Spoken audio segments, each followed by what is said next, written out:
How to compress a PDF in Adobe Acrobat. First, open your browser and go to acrobat.adobe.com. Once you are there, you will see several options. Find the option that says Compress a PDF. Click on it to begin the process. Click on the link that says Add a file from your device. Then choose the PDF from your computer. Drag and drop works too if you want to feel extra cool. Once the file uploads, you will see three options: high compression, medium compression, and low compression.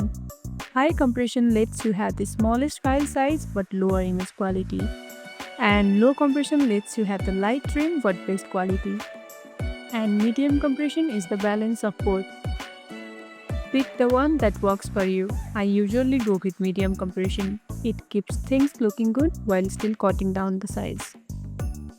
Hit that compress button and let Adobe do its thing. It usually takes just a few seconds.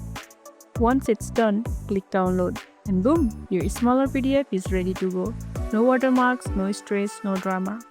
And that's it. We have just compressed the PDF using Adobe Acrobat.